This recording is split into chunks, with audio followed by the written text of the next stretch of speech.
बच्चों, तिवारी एकेडमी में आपका स्वागत है। आज हम गणित सब्जेक्ट का कक्षा 6 के लिए अध्याय 3 जो कि संख्याओं के साथ खेलना है, इसकी प्रथम प्रश्नावली 3.1 करेंगे। तो बच्चों, प्रश्न 1 से शुरुआत करते हैं। प्रश्न 1 इसमें पूछा गया है, निम्नलिखित संख्याओं के सभी गुणनखंड लिखिए। यहाँ पर कुछ संख्याएं दी गई हैं, इनका हमने गुणनखंड लिखना है। तो बच्चों, पहले हम ये जान लेते हैं कि गुणनखंड क्या होता है। एक संख्या का गुणनखंड उस संख्या का पूर्ण विभाजक होता है। विभाजक का मतलब क्या है?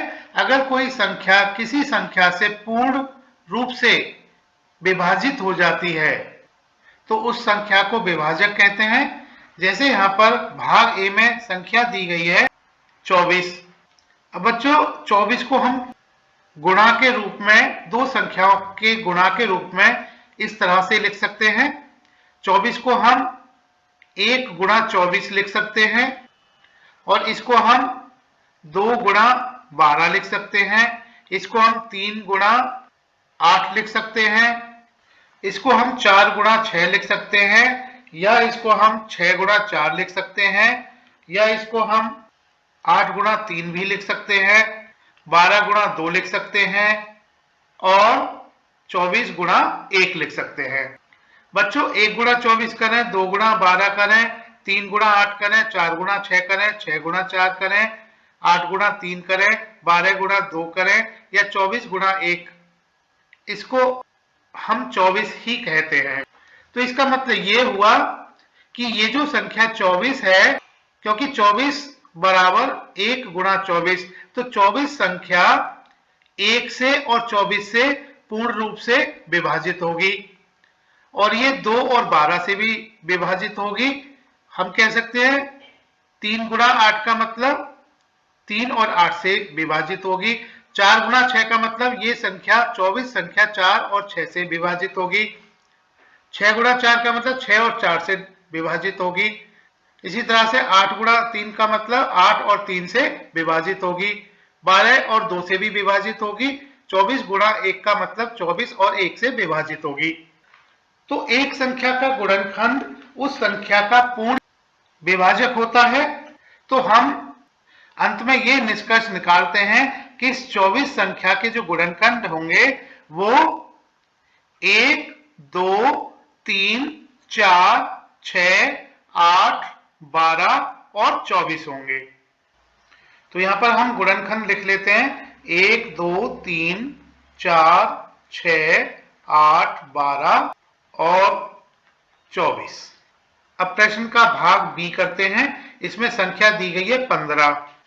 अब बच्चों, 15 को हम लिख सकते हैं 1 गुणा 15, और 15 को हम लिख सकते हैं 3 गुणा 5, 5 गुणा 3, 15 गुणा 1। तो 15 के गुणनखंड 1, 3, 5 और 15 होंगे।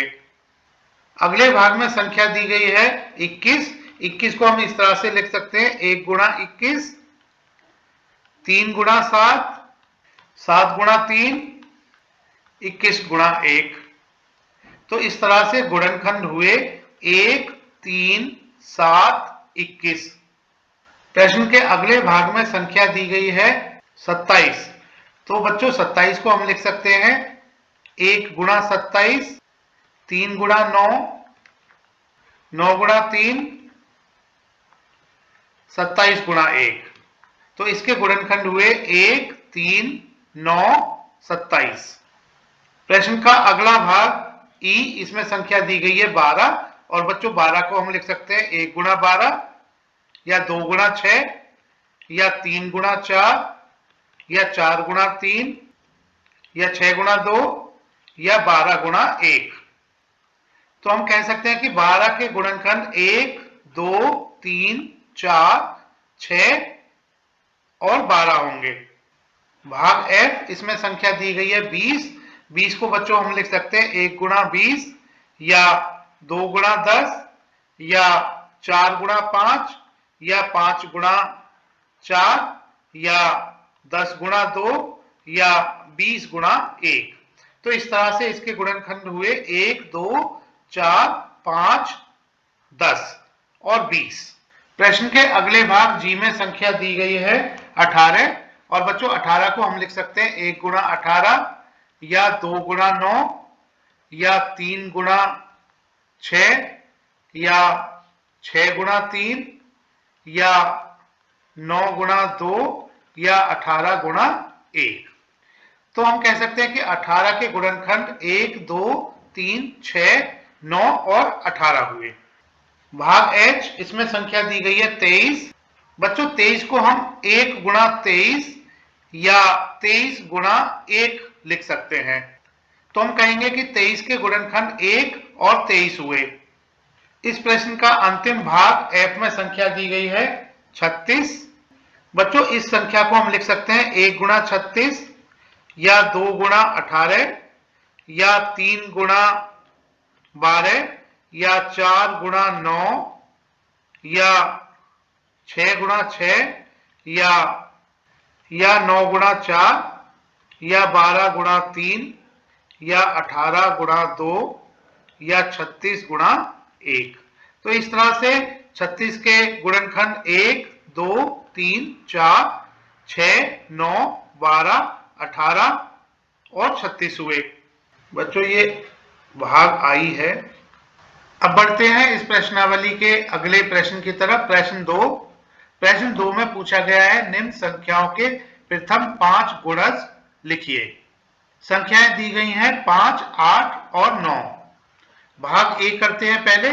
बच्चों गुणज, क्योंकि हमने प्रथम 5 गुणज यहां पर लिखना है, तो प्रथम 5 गुणज प्राप्त करने के लिए हम प्रथम 5 प्राकृत संख्याएं लिख लेते हैं।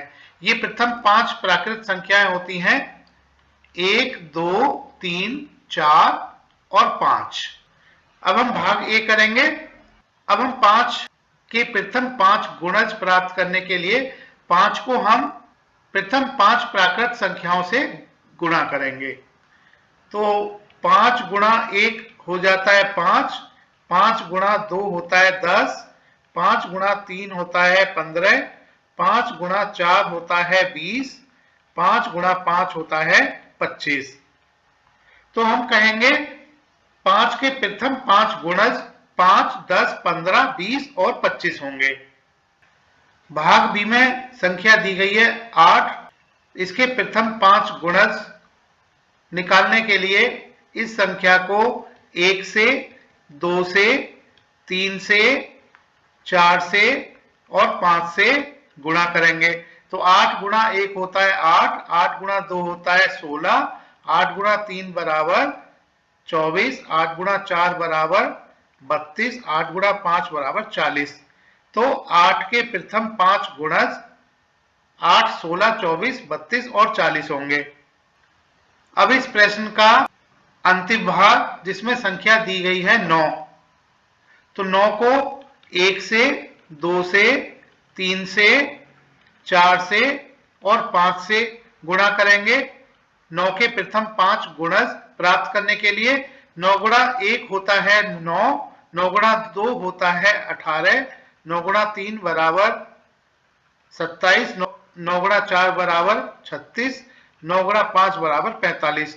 तो इस तरह से 9 के प्रथम 5 गुणज 9, 18, 27, 36 और 45 होंगे। प्रश्नावली के प्रश्न 3 में दिया गया है स्तंभ 1 की संख्याओं का स्तंभ 2 के साथ मिलान कीजिए। तो यहां पर स्तंभ 1 में संख्याएं दी गई हैं 35, 15, 16, 20 और 25। स्तंभ 2 में दिए गए हैं प्रथम भाग में 8 का गुणज, द्वितीय 7 का गुणज, तृतीय 70 का गुणज, चतुर्थ 30 का गुणनखंड, पंचम 50 का गुणनखंड और एक भाग और दिया गया है 20 का गुणनखंड। क्योंकि बच्चों 35 को हम 7 गुणा 5 लिख सकते हैं, तो हम कह सकते हैं कि 35 संख्या 7 का गुणज होगी, क्योंकि 7 गुणा 5 बराबर 35। तो इसमें 35 का मिलान 7 का गुणज के साथ होगा। अब हमें बच्चों 15 का मिलान करना है। तो 30 का गुणनखंड, क्योंकि 15 गुणा 2 बराबर 30 होता है, तो 30 को हम कह सकते हैं 15 का गुणनखंड, तो 15 का मिलान 30 के साथ होगा। अब बच्चों 16 को हम लिख सकते हैं 8 गुणा 2, तो हम कह सकते हैं कि 16 8 का गुणज होगी, क्योंकि 8 गुणा 2 बराबर 16 होता है, तो 16 का मिलान a के साथ होगा, 8 का गुणज। अगली संख्या 20 है। 20 को बच्चों हम लिख सकते हैं 20 गुणा 1, तो हम 20 को कह सकते हैं कि ये 20 और 1 का गुणनखंड होगी, तो इस 20 का मिलान f के साथ होगा, 20 का गुणनखंड। अंत में संख्या बची 25, क्योंकि बच्चों 50 का गुणनखंड यानी 50 को हम लिख सकते हैं 25 गुणा 2, तो 50 के गुणनखंड 25 और 2 हुए, तो संख्या 25 को हम 50 का गुणनखंड कहेंगे, तो 25 का मिलान e यानी 50 का गुणनखंड इसके साथ होगी। सो अंत में हम यहां पर मिलान लिख देते हैं, तो भाग 1 का मिलान b के साथ होगा 7 का गुणज, भाग 2 का मिलान d के साथ होगा 30 का गुणनखंड, भाग 3 का मिलान a के साथ होगा 8 का गुणज, भाग 4 का मिलान f के साथ होगा 20 का गुणनखंड, भाग 5 का मिलान e के साथ होगा 50 का गुणनखंड। बच्चों अब हम प्रश्नावली का अंतिम प्रश्न 4 करेंगे। इसमें पूछा गया है 9 के सभी गुणज ज्ञात कीजिए जो 100 से कम हो। तो बच्चों गुणज ज्ञात करने के लिए हमें प्राकृत संख्याएं जो कि 1 2 3 4 5 6 7 8 9 10 इस तरह से आगे की संख्याएं, इसको हम 9 से गुणा करेंगे। तो हम 9 से गुणा करेंगे 1 को, 9 से गुणा करेंगे 2 को, 3 को, 4 को, 5 को, 6 को, 7 को, 8 को, 9 गुणा 9 करेंगे, 9 गुणा 10 करेंगे, 9 गुणा 11 करेंगे। बच्चों 9 गुणा 1 होता है 9, 9 गुणा 2 बराबर 18, 9 गुणा 3 बराबर 27, 9 गुणा 4 बराबर 36, 9 गुणा 5 बराबर 45, 9 गुणा 6 54 होता है, 9 गुणा 7 बराबर 63, 9 गुणा 8 72 होता है, 9 गुणा 9 81 होता है, 9 गुणा 10 90 होता है, 9 गुणा 11 99 होता है। अब हम बच्चों 9 गुणा 12 करेंगे तो ये आ जाता है 108, और क्योंकि बच्चों 108 बड़ा है 100 से, तो हम इस प्रक्रिया को 11 तक यानी 9 गुणा 11 बराबर 99 तक ही रोकेंगे, क्योंकि 99 100 से कम होता है। 9 के सभी गुणज ज्ञात कीजिए जो 100 से कम हों। अगर हम 9 गुणा 11 करेंगे 99 हमें मिला जो कि 100 से कम है। अगर हम अगले अंक से अगले संख्या से 9 गुणा 12 करेंगे 108 मिल जाता है, तो हमें इस प्रक्रिया को 9 गुणा 11 बराबर 99 तक रोकना पड़ेगा। तो हम यहाँ पर ये निष्कर्ष निकालते हैं कि 9 के सभी गुणज जो 100 से कम हैं वह 9 18 27 36 45 54 63 72 81 90 और 99 होंगे। बच्चों तिवारी एकेडमी को देखने के लिए धन्यवाद।